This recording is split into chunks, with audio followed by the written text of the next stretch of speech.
Good afternoon, Doctor and my colleagues. My name is Mrs. Chindinma Obiejesi, and I am part of the Team E group. Our mandate is to discuss why people think that HR is incompetent. And I will start first by defining competence. Competence simply means the ability to do something successfully or do it as expected, the way it should be done. That is how Cambridge Dictionary define it. Now, what could cause what could give people this impression that some HR persons are incompetent? I'll start by discussing that I think that some people do not understand the role of HR. That is first and foremost.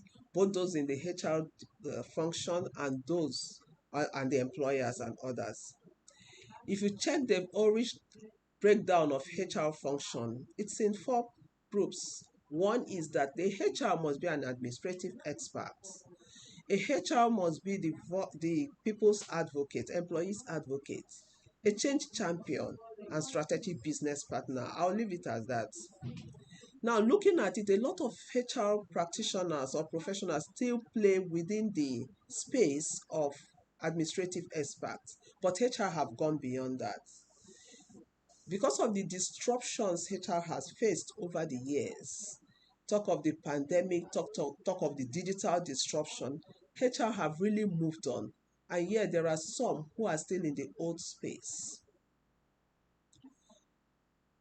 As a result of the above, a lot of organizations used to move or still move people who are not performing right in other departments or on other job roles to HR department, believing that the function is purely administrative, which is quite wrong.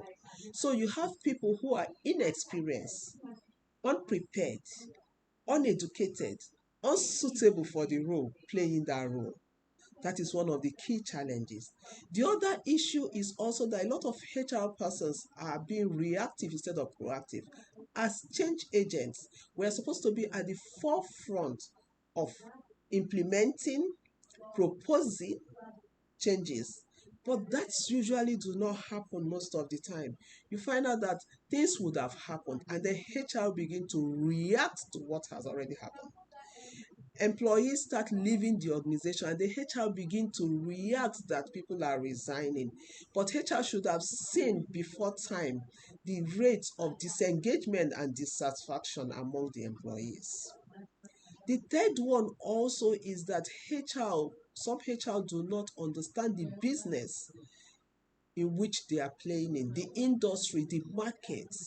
And it is difficult to deploy the right people, the right skill without understanding the business. They don't speak the language of the business. As a result of some of this, HR, you then find a lot of distrust, both from the employee and the employer.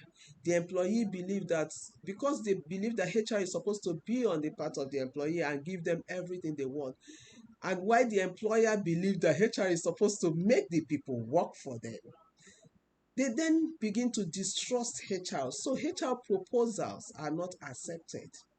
The other part that could be impact this could have is on employee dissatisfaction and employee disengagement. Of course, it impacts on staff retention. It impacts on productivity.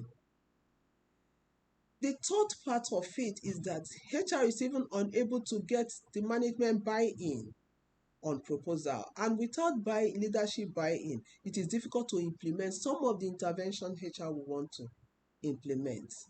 Having said that, what is the way forward? The way forward is that as HR persons, first, we need to begin to upskill. We need to begin to learn. We need to begin to get knowledge and get current. We need to begin to learn new skill, understand what is playing out in the industry, it's in the marketplace that impacts on people, and then get knowledgeable in these areas.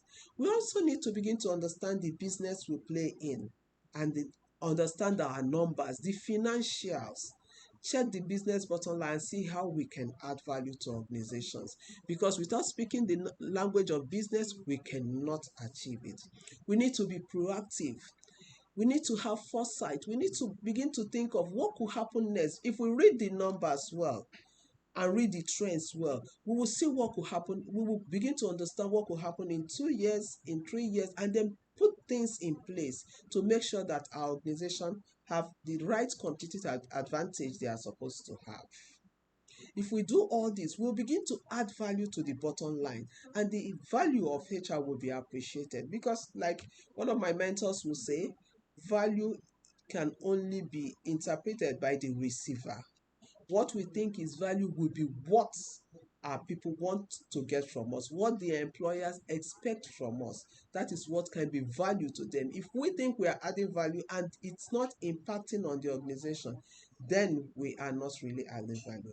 Having said this, I want to say thank you, my colleagues, for listening to me. And I hope that we have been able to get one or two insights from my presentation so far.